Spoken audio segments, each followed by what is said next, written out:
Muito bem, nós queremos dar continuidade à nossa série de mensagens Crescendo na Crise. Eu quero convidar você a abrir a sua Bíblia agora, lá no nosso texto que temos estudado durante esses últimos domingos, Mateus capítulo 26.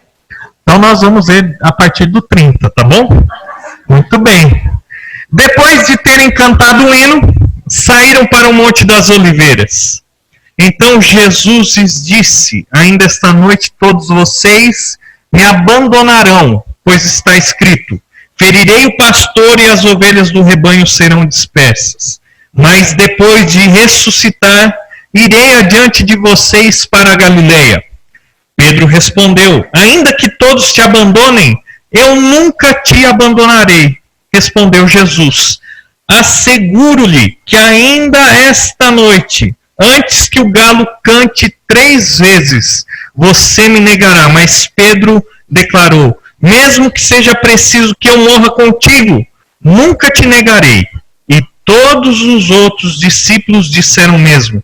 Então Jesus foi com seus discípulos para um lugar chamado Getsêmani e disse-lhes: sentem-se aqui enquanto vou ali orar. Levando consigo Pedro e os 2 filhos de Zebedeu, começou a entristecer-se e angustiar-se. Disse-lhes então: a minha alma está profundamente triste, numa tristeza mortal. Fiquem aqui e vigiem comigo. Indo um pouco mais adiante, prostrou-se com o rosto em terra e orou: meu pai, se for possível, afasta de mim este cálice, contudo, não seja como eu quero, mas sim como tu queres. Então voltou aos seus discípulos e os encontrou dormindo. Vocês não puderam vigiar comigo nem por 1 hora? Perguntou ele a Pedro. Vigiem e orem para que não caiam em tentação. O espírito está pronto, mas a carne é fraca. E retirou-se outra vez para orar.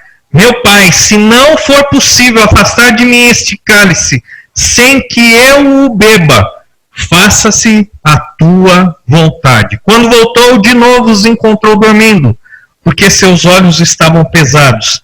Então os deixou novamente e orou pela 3ª vez, dizendo as mesmas palavras. Depois voltou aos seus discípulos e lhes disse: vocês ainda dormem e descansam? Chegou a hora. Eis que o Filho do Homem está sendo entregue nas mãos de pecadores. Levantem-se e vamos. Aí vem aquele que me trai. Abaixe sua cabeça. Feche seus olhos. Nós vamos orar. Amado Deus e Pai, te agradecemos pela oportunidade de podermos nos reunir nesse lugar com as portas abertas, para juntos lermos e estudarmos a Tua Palavra. Obrigado a Deus pela liberdade que nós temos de cultuá-lo, de proclamar o Teu nome entre as pessoas que nós conhecemos. Que privilégio, ó Deus! E por isso, nesse momento em que agora vamos ouvir aquilo que o Senhor tem para nos dizer, através da exposição da Tua Palavra, nós pedimos que o Espírito Santo nos guie e nos ensine as verdades eternas da Tua Palavra. Oramos assim e pedimos todas essas coisas em nome de Jesus. Amém. Muito bem, estamos na 3ª mensagem da nossa série Crescendo na Crise, aprendendo com Jesus na escola do Getsêmani. Nós já aprendemos 2 grandes lições com o Senhor Jesus Cristo. Em primeiro lugar, nós aprendemos que nos momentos de crise, nós devemos buscar ter uma intimidade maior com o Senhor. E isso acontece principalmente através da oração. Nós aprendemos que Jesus, ele foi para o Getsêmani justamente para buscar a face do Senhor. Nós aprendemos que ele orou 3 vezes ali, pedindo que o Pai passasse dele aquele cálice. Mas se não fosse possível, Jesus estava disposto a se submeter à vontade de Deus. Na semana passada, aprendemos uma segunda lição muito importante, que nos momentos de crise, nós devemos contar com a ajuda de companheiros na nossa jornada. Nós estudamos e resumimos a lição do domingo passado dizendo que sozinho não dá. Sozinho não dá para enfrentar a crise, sozinho é impossível crescer na crise. E Jesus, mais uma vez, nos dá esse exemplo. Ele sendo o Deus encarnado, o Filho de Deus, aquele que criou todas as coisas, ele não precisa de nada e de ninguém. Mas naquele momento em que ele estava passando a maior crise da sua vida terrena, ele convidou Pedro, Tiago e João para estarem com ele, para orarem com ele, para vigiarem com ele. Nós chegamos aqui hoje na nossa terceira lição na escola do Getsemane. Eu quero convidar você a ler novamente alguns versículos que nós vamos destacar nessa noite. Versículos de 39 a 43. Indo um pouco mais adiante, prostrou-se com o rosto em terra e orou: Meu Pai, se for possível, afasta de mim este cálice. Contudo, não seja como eu quero, mas sim como tu queres. Então voltou aos discípulos e os encontrou dormindo. Vocês não puderam vigiar comigo nem por 1 hora? Perguntou ele a Pedro. Vigiem e orem, para que não caiam em tentação. O espírito está pronto, mas a carne é fraca. E retirou-se outra vez para orar. Meu Pai, se não for possível afastar de mim este cálice sem que eu o beba, faça-se a tua vontade. Quando voltou, de novo os encontrou dormindo, porque seus olhos estavam pesados. Então os deixou novamente e orou pela terceira vez, dizendo as mesmas palavras. O que é que nós aprendemos na escola do Getsemane como a nossa terceira lição? E a nossa terceira lição na escola do Getsemane é justamente essa. No meio da crise, nos momentos de crise, eu e você temos que ter a certeza de que estamos no centro da vontade de Deus.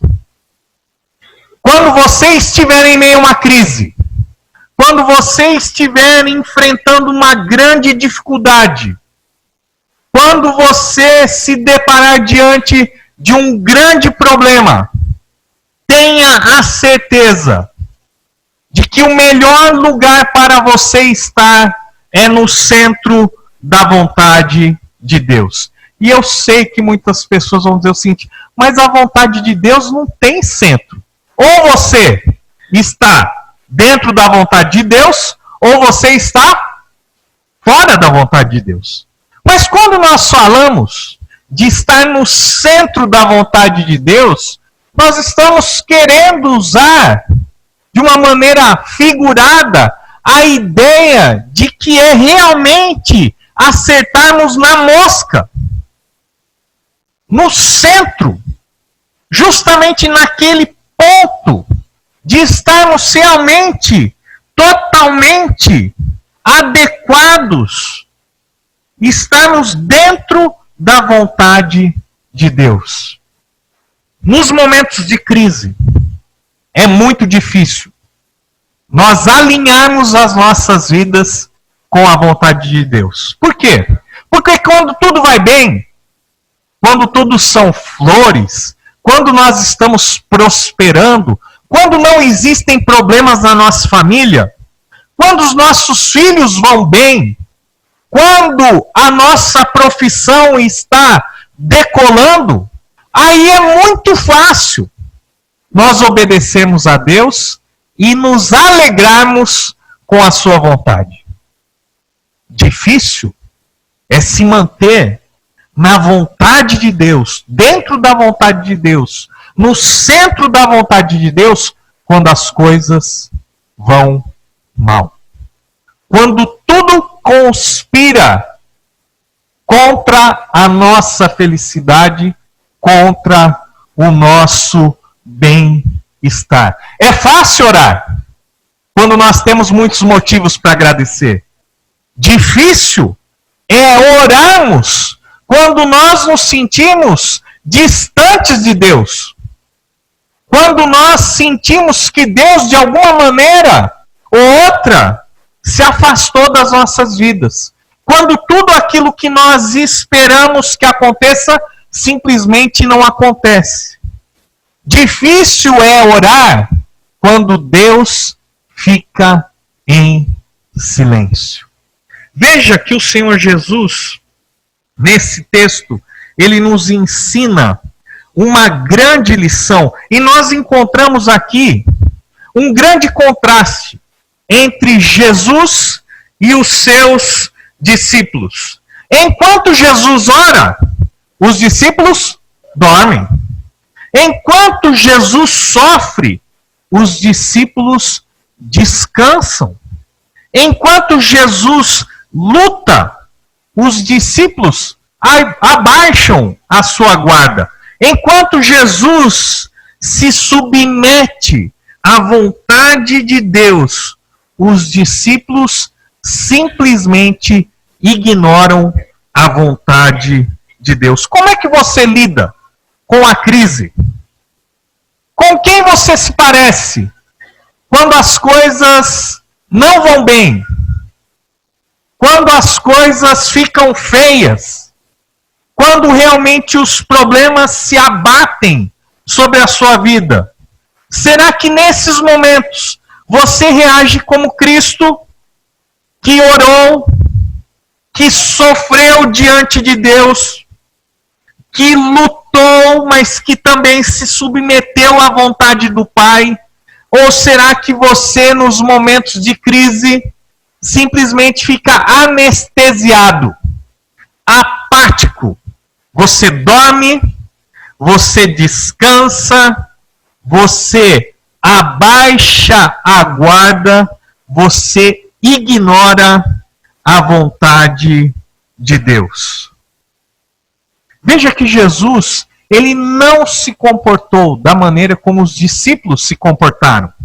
E é muito interessante porque quando nós vemos o conteúdo da oração do Senhor Jesus Cristo, nós aprendemos algumas lições preciosas para as nossas vidas. Veja bem, em primeiro lugar, esse texto que nós acabamos de ler nos mostra que Jesus demonstrou franqueza e não fraqueza. Jesus, quando ora diante do Pai, quando ele diz essas palavras, quando ele pede que aquele cálice seja afastado dele, ele não está demonstrando uma fraqueza. Pelo contrário, ele está sendo franco diante do Pai. E isso é uma coisa que nós temos que aprender, que existe uma grande diferença e que a fraqueza não deve ser confundida com a franqueza. Em Lucas, capítulo 22, versículo 44, nós vemos o seguinte, que o Senhor Jesus, ele orou com tanta intensidade que ele chegou a suar como gotas de sangue. E é interessante porque o único evangelista que relata esse fato é justamente Lucas, que era médico. Por isso ele chama a atenção para esse fato. E é interessante porque será que é possível alguém suar sangue? Sim, é possível. Esse evento é chamado de hematidrose. E é um fenômeno raríssimo. Esse fenômeno de suar gotas de sangue acontece em condições excepcionais. E veja bem que isso só acontece quando alguém passa por uma grande fraqueza física, acompanhada de um grande abatimento moral, onde a pessoa está debaixo de uma profunda emoção que pode ser causado pelo medo. Veja que esse tipo de estado físico e emocional, sim, é capaz de fazer com que uma pessoa chegue a suar gotas de sangue. O próprio Senhor Jesus Cristo, ele não estava simplesmente encenando um sofrimento. Nós esquecemos que o nosso Senhor, sim, ele é o Deus Todo-Poderoso, mas ele também foi homem. Ele é o Deus homem. E o seu sofrimento foi real. Sofrimento esse que teve causas físicas em seu corpo. Veja que o Senhor Jesus, quando ele ora e entrega diante de Deus o seu pedido, quando ele realmente faz esse pedido, meu Pai, se for possível, afasta de mim este cálice, contudo não seja como eu quero, mas sim como tu queres. Era uma oração feita com toda a franqueza do seu coração. Mas lembre-se, franqueza não é a mesma coisa que fraqueza. Jesus não estava demonstrando ali a sua fraqueza.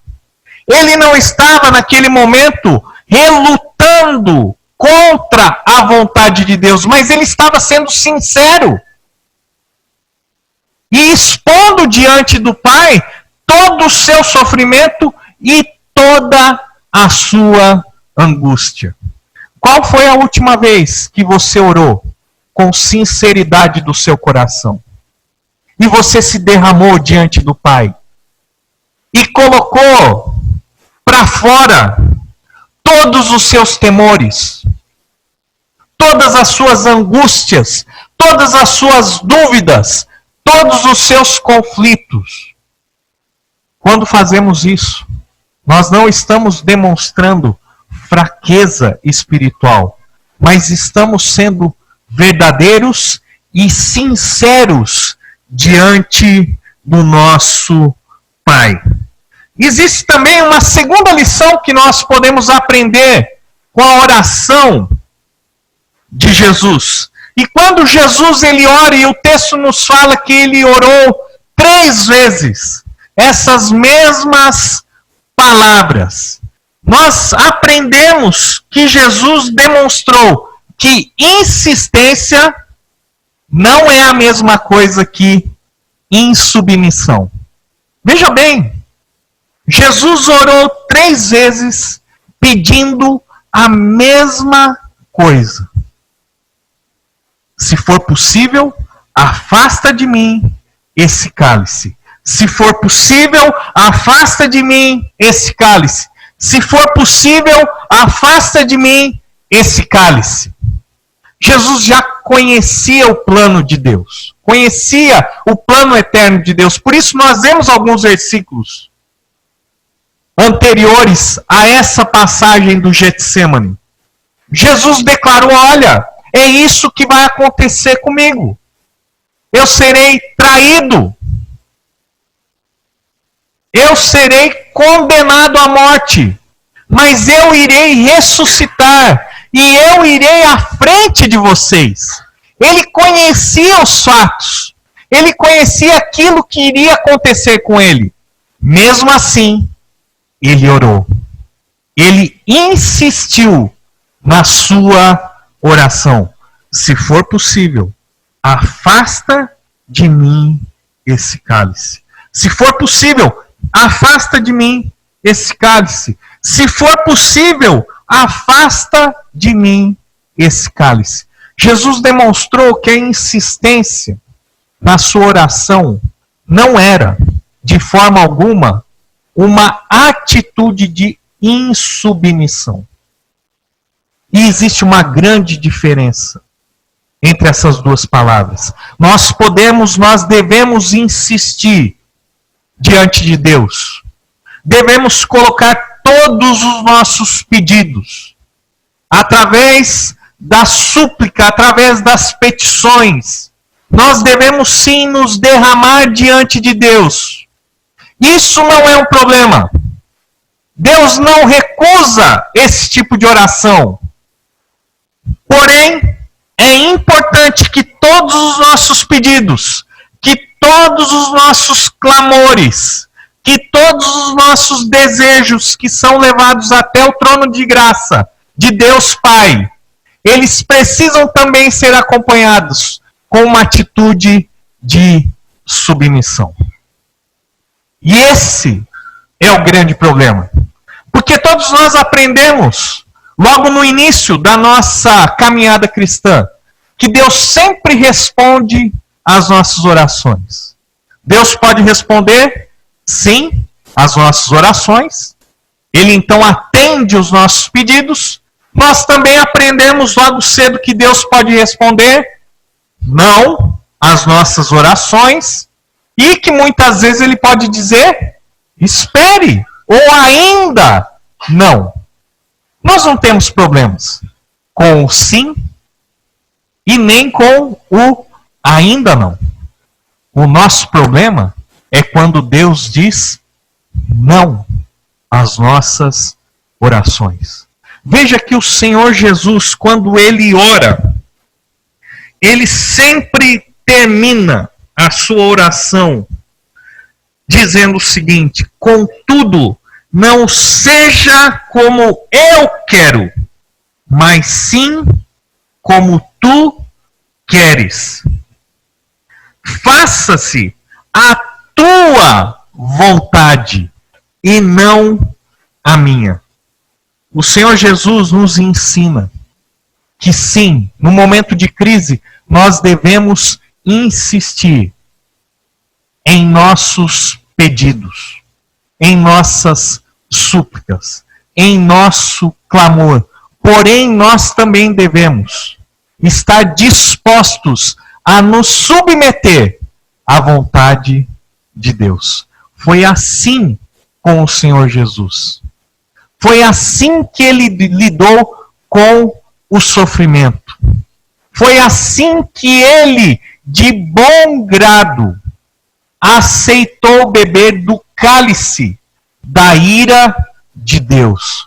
Foi assim que Jesus enfrentou a morte, para que eu e você pudéssemos ter o perdão dos nossos pecados e a vida eterna. Nós aprendemos mais uma lição com o Senhor Jesus Cristo. E Jesus, ao orar, Ele demonstrou que a fidelidade é mais importante que a felicidade. A fidelidade a Deus é mais importante que a felicidade. E aqui nós encontramos mais um grande problema. Porque o que nós queremos, o que nós desejamos na nossa vida de uma maneira desesperada, é o bem-estar, é a felicidade, é a ausência de crises, dificuldades, problemas e do sofrimento.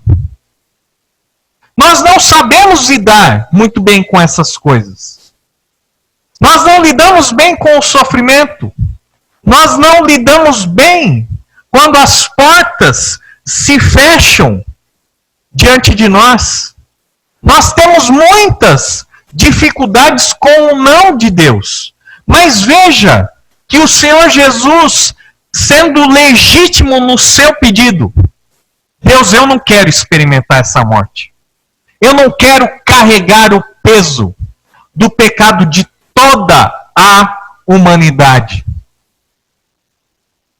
Mas mais importante do que a minha vontade, do que ser poupado desse sofrimento, mais importante é a tua vontade na minha vida.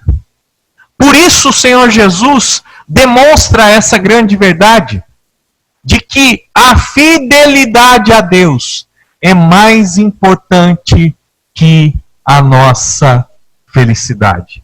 Será que você está pronto para abraçar essa verdade da palavra de Deus? Que Deus está mais preocupado com a sua fidelidade, com a sua santidade, do que com a sua felicidade, do que com o seu bem-estar, do que com a sua realização. Será que você está pronto para aprender com o Senhor Jesus de que a fidelidade a Deus é muito mais importante que a nossa felicidade? Eu fico pensando, em muitas igrejas, nesse mês, existe o dia da igreja perseguida.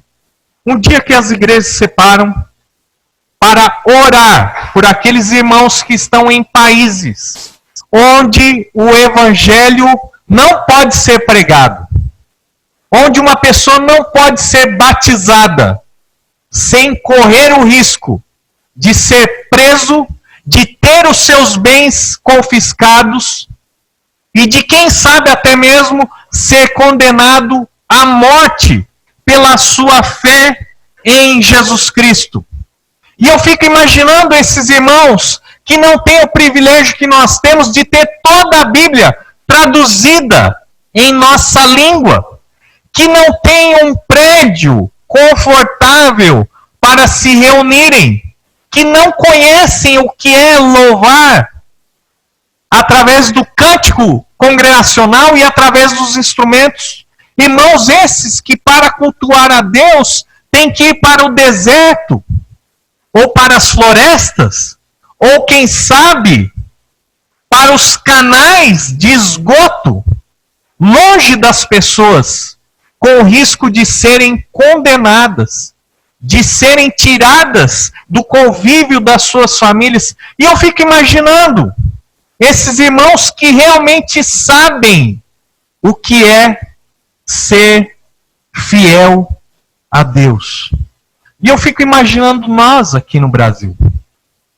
Nós que temos todas as facilidades, que podemos escolher ou não participar da escola bíblica dominical, que podemos escolher se vamos ou não participar de mais um culto dominical. Nós que podemos escolher centenas de igrejas que estão aí à disposição da população. E eu penso, como é que Deus olha para a vida desses irmãos que fazem parte da igreja perseguida? E como Deus olha para a minha vida aqui, e para a vida dos irmãos aqui, sentados nessa noite? Como é que será que Deus vê as nossas vidas? Nós que somos pertencentes à grande maioria aqui da classe média do Brasil, que tem o seu carro, que tem roupas, que tem comida farta todos os dias na mesa, que podemos comprar dezenas de livros se quisermos. Fidelidade. Fidelidade é mais importante que felicidade. Infelizmente são eles que naquele grande dia ouvirão de Deus: servo bom e fiel, entra no descanso do seu Senhor. São esses que, por causa do sofrimento em nome de Cristo, é que realmente receberão as recompensas do Senhor. Veja que o Senhor Jesus Cristo nos mostra de uma maneira muito clara que a fidelidade a Deus é mais importante que a sua felicidade. Você pode optar pelo caminho da fidelidade, ou você pode sim abraçar o caminho da felicidade. E veja bem que nem sempre a fidelidade ao Senhor exclui a felicidade. Mas muitos momentos da nossa vida, em muitos momentos da nossa vida, nós teremos que optar entre a fidelidade a Deus e entre o nosso bem-estar. O Senhor Jesus, e graças a Deus por isso, Ele escolheu a fidelidade. E por isso, eu e você estamos aqui hoje. E por isso, eu e você que crê em Cristo, um dia, todos nós estaremos diante de Deus, diante da face do nosso Senhor e Salvador Jesus Cristo. Fidelidade é mais importante que felicidade. Uma das coisas que nós precisamos entender também é que o Senhor Jesus, ali no jardim do Getsemane, ele enfrentou uma grande tentação. No início do seu ministério, ele foi tentado pelo diabo. E agora aqui, diante da eminência do seu sofrimento, mais uma vez, o Senhor Jesus estava exposto à tentação de não realizar a vontade de Deus. Foi por isso que ele alertou os seus discípulos, dizendo: olha, o espírito está pronto, mas a carne é fraca. Orem, vigiem, para que vocês não caiam em tentação. E o que é tentação? Tentação é você tentar suprir um desejo legítimo de forma ilegítima. É você saciar uma necessidade que necessariamente não é errada, mas de uma forma incorreta, de uma forma que é independente da vontade de Deus.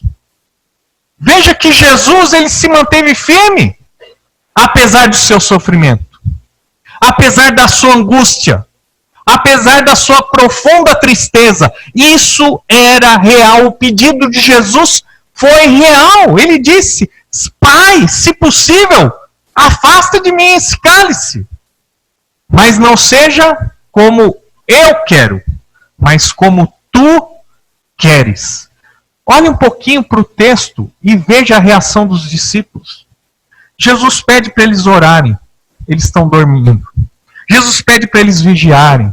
Eles estão roncando. Jesus pede para eles orarem. E eles estão desmaiados, porque os seus olhos estavam pesados. Eles não estavam prontos para aquele momento.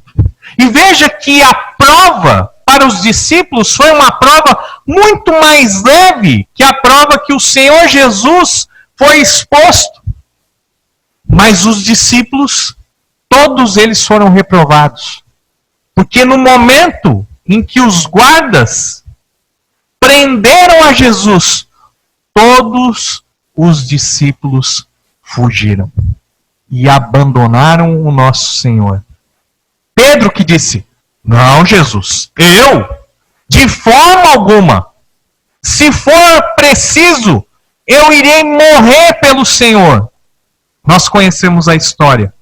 E Pedro, com toda a sua valentia, ele negou o nosso Senhor Jesus Cristo. Não uma vez, não duas vezes, mas 3 vezes. Quando nós enfrentamos uma crise, nós podemos ser provados por Deus e também podemos ser tentados pelo nosso inimigo. Mas também a Bíblia fala que a origem do nosso pecado se encontra na nossa própria cobiça. E veja que nos momentos de crise é muito fácil cairmos em tentação. Mas eu quero dizer uma grande verdade para vocês. Que nenhuma crise que eu e você enfrentamos em nossas vidas é uma autorização de Deus para que eu e você pequemos. Infelizmente, muitas pessoas acreditam que porque estão sofrendo, porque Deus de alguma maneira não os protegeu, porque Deus de alguma maneira não os poupou de uma situação difícil, porque de alguma maneira Deus não fez aquilo que eles desejavam, que então eles estão liberados para pecar. Que Deus, afinal de contas, vai entender. Afinal de contas, eu estou sofrendo tanto. Essa provação é tão grande, essa tentação é tão forte. E lógico que Deus vai entender se eu nesse momento fraquejar e pecar. Eu quero dizer para você que nenhuma crise é uma autorização de Deus para que nós caiamos no pecado. Não. A crise, ela não é essa autorização.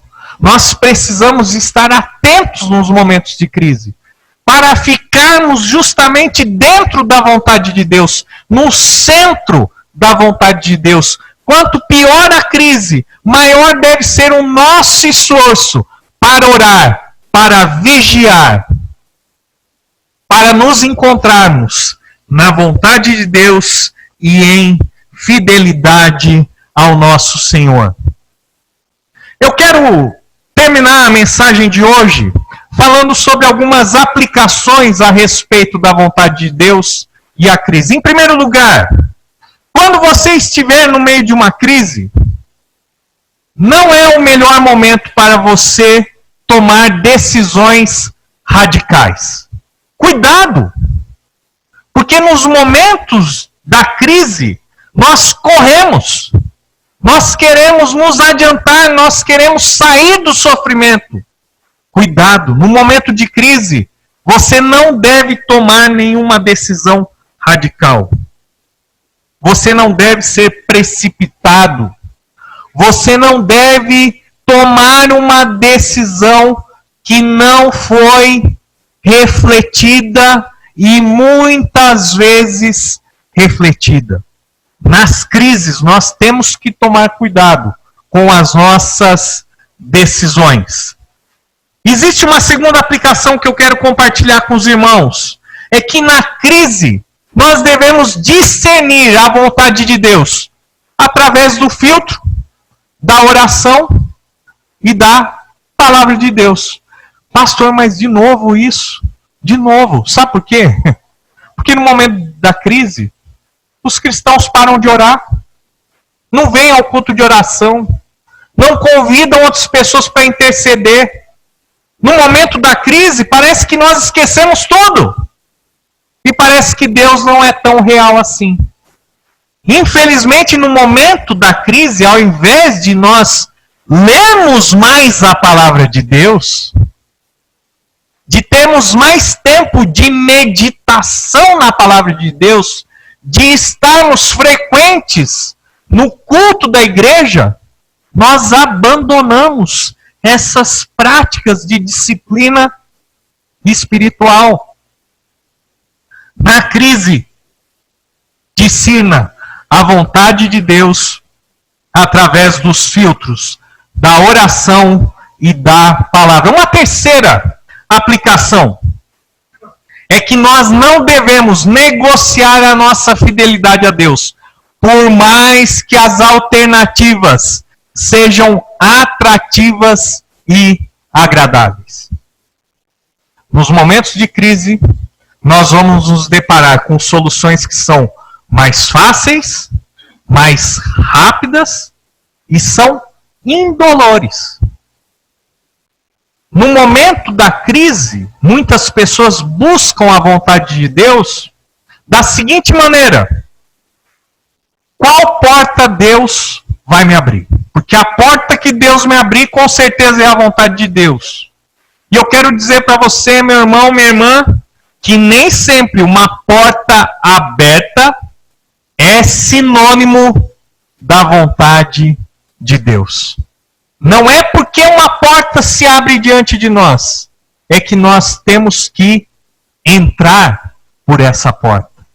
Então, no momento de crise, para discernir a vontade de Deus, de forma alguma você deve negociar a sua fidelidade a Deus. Temos uma quarta aplicação e já estamos encerrando. Na crise, você deve perseverar naquilo que você já conhece da vontade de Deus. Muitas coisas nós não conhecemos. Muitas coisas nós não sabemos a respeito do nosso futuro. Mas uma coisa é certa: aquilo que você já conhece da palavra de Deus, independente se você é um novo convertido ou se você é um cristão de mais de 50 anos, para tomar uma decisão, para estar dentro da vontade de Deus, aquilo que você já conhece a respeito da vontade de Deus é suficiente para você tomar uma decisão acertada. Em quinto e último lugar, e talvez essa seja a nossa grande e maior dificuldade, confie que a vontade de Deus continua sendo boa, agradável e perfeita.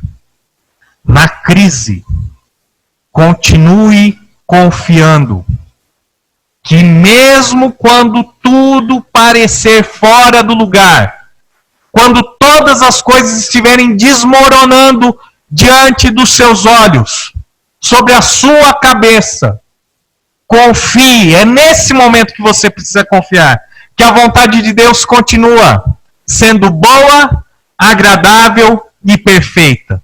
Mesmo que as circunstâncias estejam dizendo, não, a vontade de Deus deve ser má. Mesmo que as circunstâncias estejam dizendo naquele momento, não, a vontade de Deus é desagradável. Mesmo que aqueles momentos de crise gritem para você dizendo, não, a vontade de Deus, ela não é perfeita. Nesse momento é que você precisa exercitar a sua fé. E você precisa, mesmo sem ver que a vontade de Deus é boa, é agradável e é perfeita. Nos momentos de crise, mantenha-se no centro da vontade de Deus. E eu quero terminar lendo uma pequena frase de um grande pastor presbiteriano. E ele diz o seguinte: o lugar mais seguro para um homem, mesmo cercado de ameaças e perigos, é no centro da vontade de Deus. Esse é o melhor lugar para eu e você estarmos. Abaixe sua cabeça, feche seus olhos, vamos orar. Amado Deus e Pai, como é difícil nos momentos de angústia e de dor, nos momentos em que as coisas que nós mais desejamos em nossas vidas parecem se distanciar da realidade. Quando passamos por sofrimentos e grandes dificuldades, como é fácil, ó Deus, nós nos desviarmos da Tua vontade. Mas nós queremos pedir nessa noite, Deus, nos segura pela mão. Não permita, ó Deus, que nós nos desviemos da Tua vontade. Aumenta a nossa fé, Senhor. Nos ajuda a sermos fiéis, mesmo no momento da crise, da provação, da tentação. Confiamos em Jesus Cristo. Sabemos que o Espírito Santo irá nos capacitar a permanecermos no centro da Tua vontade. E é por isso que nós oramos, no nome do nosso Senhor Jesus Cristo. Amém. Deus os abençoe.